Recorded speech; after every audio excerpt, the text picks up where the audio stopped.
में प्रेस की आज़ादी नहीं है और जो पत्रकार बिहार सरकार के खिलाफ लिखते हैं उनको परेशान किया जाता है। नहीं, मुझे नहीं लगता कि बिहार में या जो ख़ास तौर से भाजपा या एनडीए शासित राज्य हैं उनमें प्रेस की आज़ादी के संबंध में किसी तरह की कोई शिकायत कहीं पर नहीं मिली है। जो जस्टिस काटजू साहब ने कहा है, मुझे लगता है उनके आकलन में कहीं ना कहीं उनके जो स्रोत हैं जानकारी के वो गलत हैं, और उनको जो जानकारी मिली है बिहार के संबंध में या प्रेस की आज़ादी के संबंध में, उसे फिर से एक बार उसका अध्ययन करने की आवश्यकता है। दूसरा सवाल ये है कि कोंडाकुलम के मुद्दे पर कल प्रधानमंत्री ने कहा था कि अमेरिकी पैसों की मदद से कुछ एनजीओ अस्थिरता फैलाते हैं, और कोंडाकुलम का मुद्दा भी उन्हीं एनजीओ ने उठाया है जो अमेरिका से फंडिंग होती जिनकी। देखिए, कई एनजीओज जिनकी गतिविधियां भारत में संदेहास्पद रही हैं, इस बारे में हम लोग भी बहुत बार कहते रहे हैं। जब हम कहते रहे हैं तो कांग्रेस पार्टी या केंद्र सरकार हमारी उस बात पर प्रश्न चिन्ह लगाती रही है। अब प्रधानमंत्री जी ने भी लगभग घुमा फिरा कर उसी तरह की बात की है, तो सवाल ये पैदा होता है कि जब हम कहें तो वो गलत, जब वो कहें तो वो सही। तो ये तमाम चीज़ें आज देश के सामने हैं। सर, येदियुरप्पा जी के मामले में बयान आया है कांग्रेस की तरफ से कि ये जो एफआईआर दर्ज हुई है ये बीजेपी की तरफ से करवाई गई है। हरीश रावत ने कहा, हरीश रावत ने कहा कि लोकायुक्त की जो नई रिपोर्ट दर्ज हुई है येदियुरप्पा जी के खिलाफ वो बीजेपी ने कराई है। हरीश रावत ने मैंने अब देखा नहीं, आज ही बोला उन्होंने? आज ही बोला था। क्या, किस उसमें? लोकायुक्त ने एक नई रिपोर्ट एफआईआर दर्ज की है येदियुरप्पा के खिलाफ कर्नाटक में, तो उनका ये कहना है ये बीजेपी नहीं करवाती है, उन पर दबाव बनाने के लिए। मुझे लगता है कि इस तरह के चालबाजी के चक्रव्यूह कांग्रेस पार्टी रचने में ज़्यादा माहिर है, भारतीय जनता पार्टी नहीं। और कांग्रेस पार्टी को अपनी चिंता ज़्यादा करनी चाहिए, हमारी चिंता कम। सर, एक सवाल ये, 3 तारीख को कर्नाटक के तमाम आला नेताओं की कोर ग्रुप की बैठक दिल्ली में बुलाई गई है। लगता है 3 तारीख तक सब ठीक हो जाएगा, या फिर वाकई वहाँ येदियुरप्पा के जो समर्थक विधायक हैं वो कोई नुकसान पहुँचाएंगे पार्टी को? देखिए, कर्नाटक में किसी तरह की कोई समस्या नहीं है। कर्नाटक में भारतीय जनता पार्टी की सरकार है, रहेगी। मुख्यमंत्री भी बदलने का कोई सवाल नहीं पैदा होगा। सर, कपिल सिब्बल साहब ने कहा है कि जो देश के बच्चों को मुफ्त में किताबें जो है वो बांटना मुश्किल है, क्योंकि ये संभव नहीं हो सकता। और दूसरी तरफ ये भी है कि अगर सरकार जो है रोजगार गारंटी बिल इम्प्लीमेंट कर सकती है तो ऐसी स्कीम क्यों नहीं हो सकती इसके ऊपर?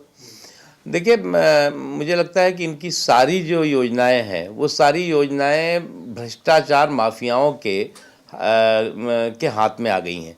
और जब भ्रष्टाचार माफियाओं के हाथ में आ जाएंगी तो चाहे वो फूड गारंटी योजना हो, चाहे वो आने वाले रोज़गार गारंटी योजना हो, या मनरेगा हो, नरेगा हो, या बच्चों को किताब सर्व शिक्षा अभियान हो, ये सारा के सारा जो भ्रष्टाचार माफिया है जो एक समानांतर सरकार केंद्र में चला रहे हैं उनके हाथ में, इसलिए कोई योजना जो है वो पूरी नहीं हो सकती। और जो उस जनधन है जो जनता तक पहुंचना चाहिए वो इस तरह के भ्रष्टाचार माफियाओं के हाथ में और केंद्र सरकार के संरक्षण में, इसलिए बच्चों को किताब बांटने का तो सवाल ही नहीं पैदा होता।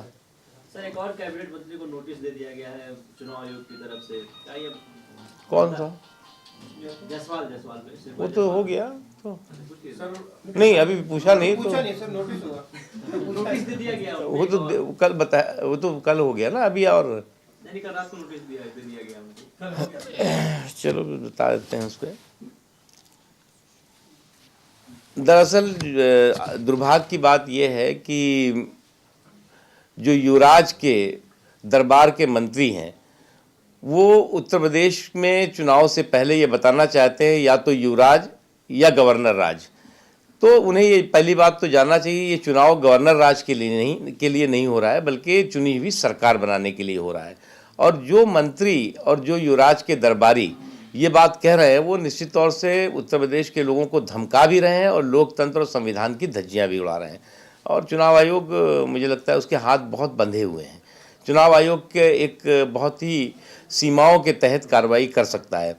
ऐसे मामलों में जो चुनाव सुधार की प्रक्रिया है वो चुनाव सुधार की प्रक्रिया के साथ चुनाव आयोग को और अधिकार, और मजबूत अधिकार, और चुनाव आयोग को और मजबूत हाथ देने चाहिए, ताकि ऐसे लोग जो कि शीर्ष सत्ता के पदों पर बैठे हुए हैं वो इस तरह के कानून तोड़े तो उनके खिलाफ कार्रवाई और कड़ी हो सके।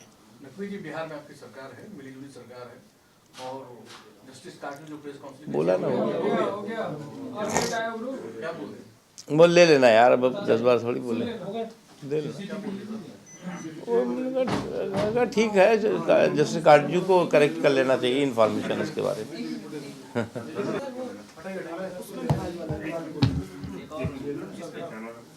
किस पे वो जो सीसीटीवी वाला आया ना, हिंदी में बोल रहे हैं किस पे न्यूज़पेपर्स में भी आया है, सूर्या होटल के बाहर बहुत ब्रेकअप हाँ। हमारा दिल्ली सरकार में कांग्रेस सरकार है, खुलेआम गुंडाराज है, यही वही तो आप बताइएगा। देखिए, केंद्र सरकार और गृह मंत्रालय के नाक के नीचे जिस तरह से अपराधी खुलेआम अपराध का तांडव कर रहे हैं, जिस तरह से खुलेआम अपराध और क्राइम हो रहा है, और उसके बाद केंद्र सरकार संसद में ये कहती है कि दिल्ली में अपराध बिल्कुल नहीं हो रहा है, अपराध काबू में है, और सड़क पे अपराध खुलेआम हो रहा है। तो केंद्र सरकार के हिसाब से कागज़ों में दिल्ली में अपराध बिल्कुल नहीं है, जबकि वास्तविकता यह है कि अपराधी खुलेआम उत्तर प्रदेश दिल्ली में घूम रहे हैं।